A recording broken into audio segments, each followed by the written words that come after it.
విశ్వరూప సందర్శన యోగంలో అర్జునుడు శ్రీకృష్ణ పరమాత్మను అడుగుతాడు, అయ్యా నాకు మీ యొక్క విశ్వరూపాన్ని చూడాలనుంది, నేను చూడగలను అనుకుంటే మీరు నాకు చూపించండి. మన్యసే యది తచ్చక్యం మయా ద్రష్టుమితి ప్రభో యోగేశ్వర తతో మేత్రం దర్శయాత్మానమవ్యయం అంటాడు. అప్పుడు భగవంతుడు శ్రీ భగవాను వాచ పశ్యమే పార్థరూపాని శత శోధ సహస్రశః నానా విధాని దివ్యాని నానా వర్ణాకృతి ఆకృతి నానా వర్ణ ఆకృతి కృతి ఆకృతి కృతి కృతము కృతము అంటే తయారు చేయుట. కృతము కృతం అంటే తయారు చేయుట. స్పష్టంగా తయారు చేస్తే దాన్ని కృతము. ఇప్పుడు ఇక్కడ అర్జునుడు అడిగాడు, ఏమడిగాడు? నేను మీ యొక్క రూపమును చూడాలనుకుంటున్నాను. ఎందుకంటే నేను ఇప్పుడు ఈ ఉపదేశ సహస్రిలో చెప్పాల్సిన అంశానికి ఇది కొంచెం లింక్ వస్తుంది కాబట్టి దాన్ని చెప్పాలనుకుని చెప్తున్నా. నేను నీ యొక్క రూపాన్ని చూడాలనుకుంటున్నాను అని అన్నాడు. ఇప్పుడు శ్రీకృష్ణ పరమాత్మ రూపాన్ని చూడాలి అనేది అర్జునుని యొక్క అభిమతం. అంటే శ్రీకృష్ణ పరమాత్మ భగవంతుడు, భగవంతుణ్ణి నేను చూడాలి. ఇప్పుడు భగవంతుణ్ణి చూచాడు అనుకో, చూచాడు అని అంటే అప్పుడేమవుతుంది? కంటికి రూపం అవుతుంది, కంటికి విషయం అవుతుంది. ఇప్పుడు భగవంతుడు కంటికి విషయమయ్యేవాడా, మనిషికి విషయమయ్యేవాడా? అంటే కంటికి విషయమయ్యేవాడు కాదు, మనస్సుకి విషయమయ్యేది కూడా కాదు. ఎన్ మనస నా మనుతే ఏనాహుర్ మనోమతం తదేవ బ్రహ్మత్వం విద్ధి నైదం యదిదముపాసతే. ఏదైతే మనస్సుతో తెలుసుకొనుచున్నావో అది బ్రహ్మ కాదు, మనస్సును తెలుసుకునేది బ్రహ్మ. యచ్చక్షుషా న పశ్యతి ఏన చక్షుంసి పశ్యతి తదేవ బ్రహ్మత్వం విద్ధి నేదం యదిదముపాసతే.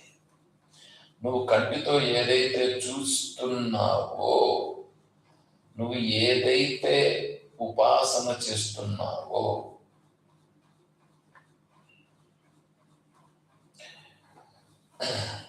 మీకు చాలా సందేహాలు రావల్ల. నేను ఇక్కడ చెప్తా ఉండేదాన్ని, మీ బుద్ధి పనిచేస్తే వస్తాయి సందేహాలు, బుద్ధి పని చేయకపోతే సందేహాలు రావు. ఎందుకంటే నేను కొంత చెప్తాను, సందేహం మీకు వచ్చేటట్లుగా చేయాలని చెప్తాను. అది మీరు ఆలోచన చూసుకొని మళ్ళీ అడిగితే నేను ఎప్పుడైనా చెప్తాను. అంటే ఇప్పుడు యచ్చక్షుష న పశ్యతి ఏన చక్షుగుంసి పశ్యతి. అయ్యా పరమాత్మ అంటే ఎవరు అని కేనోపనిషత్తులో ప్రశ్న. అంటే ఎవరునంటే, అయ్యా నువ్వు కంటితో ఏదైతే చూస్తున్నావో, కంటితో చూచి దేనినైతే నువ్వు దేవుడని అనుకుంటున్నావో, కంటితో చూచి దేనిని భగవంతుడని నీవు ఉపాసన చేస్తున్నావో, అదంతా భగవంతుడు కాదు. మరి ఏది భగవంతుడు అంటే, కన్నును తెలుసుకునేవాడు. అంటే కంటితో నువ్వు చూస్తున్న విషయాలను, అంటే విషయాలను కంటితో చూస్తున్నావు, కన్ను ఉందని నీకు తెలుస్తూ ఉంది. ఈ కంటితో చూచిన విషయములను కన్ను గుర్తిస్తూ ఉన్నది. ఈ కన్నును గుర్తిస్తున్నదని ఎవరు తెలుసుకుంటున్నాడో వెనకాల అతను పరమాత్మ. అదేవిధంగానే యశ్రోత్రైన ఇవన్నీ చెప్పుకొని వస్తాడు. తర్వాత యద్వాచాన భేదం, నోటితో వాక్కుతో చెప్పడానికి వీలు కాదు. వాక్కుతో చెప్పేటువంటి పరమాత్మ కాదు. వాక్కుతో చెప్పేదాన్ని తెలుసుకునే కూడా పరమాత్మ. అదేవిధంగానే ఎన్ మనస నా మనుతే ఏనాహుర్ మనోమతం తదేవ బ్రహ్మత్వం విద్ధి మీద ఇది ఉపాసన. నువ్వు మనస్సుతో ఏదైతే ఊహిస్తున్నావో, నువ్వు మనస్సుతో ఏదైతే దేవుడు అని అనుకుంటున్నావో, నీ మనస్సుతో ఏదైతే దేవుడని ఉపాసన చేస్తున్నావో, అదంతా బ్రహ్మ కాదు. మరేమిటి? ఆ మనస్సు చేత ఊహించేదానికి ఊహించి ఇట్లా అట్లా అని ఏది అనుకుంటుందో దానిని తెలుసుకునేది బ్రహ్మ అని చెప్పాడు. మరి ఇటుకు వచ్చేటప్పటికి ఏమంటున్నాడు 11వ అధ్యాయంలో అర్జునుడు, నేను నీ విశ్వరూపమును, నీ రూపమును చూడాలని అనుకుంటున్నాను అంటే, ఓకే. శ్రీ భగవాను వాచ పశ్య పశ్య చూడు అన్నాడు. ఇప్పుడు అక్కడేమో ఉపనిషత్, ఇక్కడేమో భగవద్గీత. పశ్య మే పార్థ రూపాన్ని శతశోధ సహస్రశ నానా విధాని దివ్యాని నానావర్ణ ఆకృతి, నానావర్ణ ఆకృతి, నానా రూపాలుగా ఉండే, నానా ఆకృతులుగా ఉండే ఈ రూపాన్ని చూడు. అర్జునుడు అడిగింది నేను నీ రూపాన్ని చూడాలని, విశ్వరూపాన్ని చూడాలని అడిగినాడు. విశ్వరూపాన్ని చూడాలని అంటే ఇక్కడ ఉపనిషత్తులు అడిగినట్లుగా ఏది బ్రహ్మ అని అట్లా దృష్టితో అడగల. అవును, విషయం అవుతుంది. 10వ అధ్యాయంలో విభూతి యోగంలో నా యొక్క విభూతులు ఇవంతా అని చెప్పాడు. అందుకని నీ విభూతులు ఎంత ఉన్నది కదా, నీ గొప్పతనం ఎందుకు నేను కూడా చూడాలని అనుకుంటున్నానని అర్జునుడు అడిగాడు. అందుకని పరమాత్మ కూడా చూడు నా రూపాన్ని అని చూపించాడు. చూపించి నతుమాం శక్యసే ద్రష్టుం అనేనైవ స్వచక్షుష దివ్యం దదామి తే చక్షు పశ్యమే యోగమేశ్వరం. ఈ రూపాన్ని చూడాలంటే కూడా ఈ కంటితో నువ్వు చూడలేవయ్యా. ఈ రూపాన్ని, ఈ ఆకృతులను, ఆకృతి ప్రకృతి, ఆకృతి ప్రకృతి చూడండి ఎట్లా ఉందో. ఆకృతులే ప్రకృతి. ఏ ఏ ఆకృతులతో ఉన్నదో అదంతా ప్రకృతియే. ఆ ప్రకృతి అంతా నాదే. నేను చెప్పల, నాదే. నాదే అంటే ఈ అన్ని ఆకృతులుగా ఉన్నటువంటిది నేనే. అంటే సగుణ బ్రహ్మ. అంటే ఫస్ట్ నువ్వు ఈ సగుణ బ్రహ్మను తెలుసుకో. సగుణ బ్రహ్మను తెలుసుకుంటే తరువాత పై స్థాయికి వస్తాం. ఆ తర్వాత కేనోపనిషత్ బ్రహ్మ అంటే ఏంటిది. ఇదే తెలుసుకోకుండానే నువ్వు డైరెక్ట్గా బ్రహ్మ అంటే ఏంటి తెలుసుకుంటాను అని అంటే వీడు దీనికి ఏంటంటే నేనేదో ఇంకేదేదో చెప్పుకొని వెళ్ళిపోతున్నాను. ఇప్పుడు తత్వమసి మహావాక్యంలో తత్ త్వం రెండింటికి వస్తారు. విశేషణ విశేష్య భావ సంబంధం అని ఉన్నది. అంటే వీడు ధ్యానం చేస్తాడు, ఏదో ఆనందంగా ఉంటాడు, యోగంలో ఉంటాడు, సమాధిలో ఉంటాడు. వీళ్ళందరికీ నేను బ్రహ్మ అనేటట్లుగా వీడు కనిపిస్తుంటుంది. కానీ కళ్ళు తెరిచి చూసిన తర్వాత ఇదంతా కూడా ప్రకృతే, ఈశ్వరుని చేతిలో ఉంది, ఈశ్వరుడు దీనంతా నడిపిస్తూ ఉంటాడు అని అంటారు. ఈశ్వరుడు అంటే పరమాత్మ దీనినంతా నడిపిస్తున్నాడు. ఈశ్వరుడు దీన్ని నడిపిస్తున్నాడు, ఈశ్వరుడే ఇలా ఉన్నాడు. తేడా ఉందా? తేడా లేదా?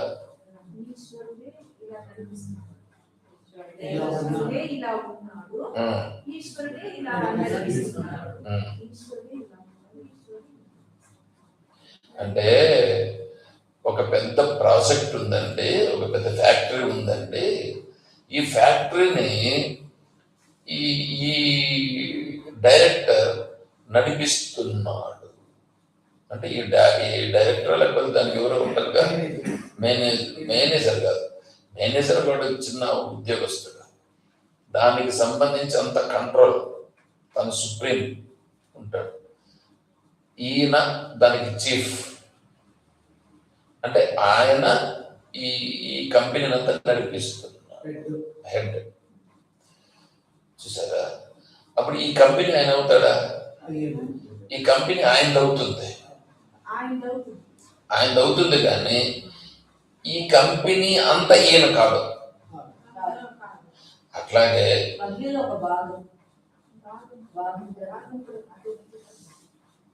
అలాగే ఈ జగత్తంతా ఈశ్వరుడు నడిపిస్తున్నాడు అనేది వీళ్ళు చెప్తారు, ద్వైతులు, యోగులు, పూర్వమీమాంసవాది. ఇప్పుడు నేను ఒకటి చెప్తానండి. ఇప్పుడు ఈ ఫ్యాక్టరీ అంతా యజమాని కాడుగా, యజమాని కాడు.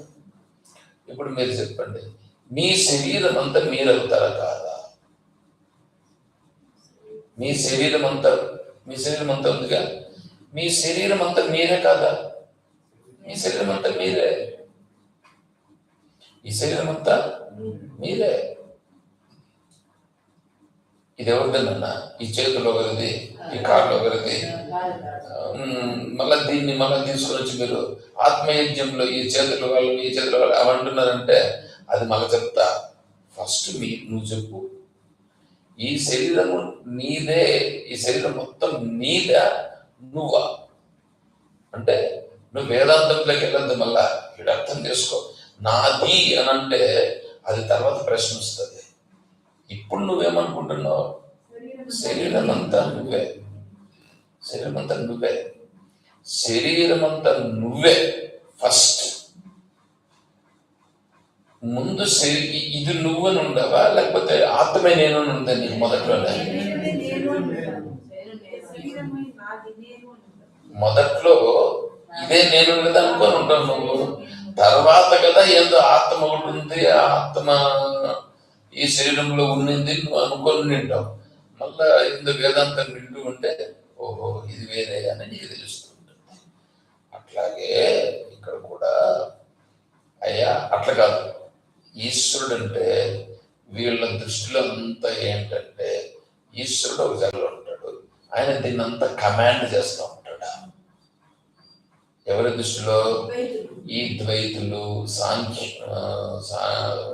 సాంఖ్యులు, మీమాంసవాదులు, వైశేషికులు, నైయాయికులు, వీళ్ళందరూ అంతే. వీళ్ళందరి దృష్టిలో కూడా ఈశ్వరుడు అనేవాడు ఒకడు ఉంటాడు. ఎట్లా? ఫ్యాక్టరీకి యజమాని లాగా. ఫ్యాక్టరీకి యజమాని లాగా ఉంటాడు. ఈ ఫ్యాక్టరీని అంతా నడిపిస్తూ ఉంటాడు. ఆయన యజమాని. అందుకని ఇప్పుడు నువ్వేం చేయాలా? అతన్ని సేవించాలి. అది వీళ్ళందరూ చేసే పని. అందరూ చేసే పని అదే. ఇది తప్పు. ఇది తప్పు. మొదటలో ఉంటుంది భావన. మొదట్లో ఈ భావన ఉంటుంది. నువ్వు ఈ భావనలో ఉండేదానికి కాదు నువ్వు వచ్చింది, దీన్ని తెలుసుకునేదానికి వచ్చినావు. ఏంటిది? అందుకే పరమాత్మ ఏమన్నాడు, నతుమాం శక్యసే ద్రష్టుం అనేనైవ స్వచక్షుష. స్వచక్షుష, నీ కంటితో నువ్వు తెలుసుకోలేవు. మరి ఎట్లా తెలుసుకుంటావు? దివ్యం దదామి తే చక్షు. దివ్య నేత్రములు నీకు కావాలి. దివ్య నేత్రములు అంటే ఇంకొక కన్ను ఏదో ఒకటి వస్తుంది, అది నేను ఇస్తానని కాదు. జ్ఞాన నేత్రం కావాలి. ఆ జ్ఞాన నేత్రం ఉండేటువంటి వాడికే ఇదంతా కూడా పరమాత్మయే. ఇదంతా పరమాత్మయే, సగుణ బ్రహ్మయే అని తెలుస్తుంది. ఎవరికి? జ్ఞానేత్రం ఉండేవాడు. జ్ఞానేత్రం అంటే జ్ఞానం. అజ్ఞానం అంటే వేద విద్య, వేదాంత విద్య. వేదాంత జ్ఞానమే జ్ఞానం. ఆ వేదాంత జ్ఞానం కలిగిన వారికే ఇదంతా సగుణ బ్రహ్మ అని తెలుస్తుంది. అంతేగాని అలా రానంత వరకు నీకు ఇంతసేపు చెప్పినానుగా, ఇది ఫ్యాక్టరీకి యజమాని. ఈ ఫ్యాక్టరీలో ఉద్యోగం కావాలంటే యజమాని పోయి అడుక్కోవాలి. ఫ్యాక్టరీలో ఏమన్నా కావాలంటే యజమాని, లోన్ కావాలంటే యజమాని కావాలి, ఒళ్ళు బాగలేకపోతే యజమాని. ఇది ఇట్లా ఉంటుంది అన్నమాట. కాబట్టి ఇది ద్వైతుల సిద్ధాంతం. అలాగే ఇక్కడ నేను చెప్పదలుచుకున్నది ఏంటంటే,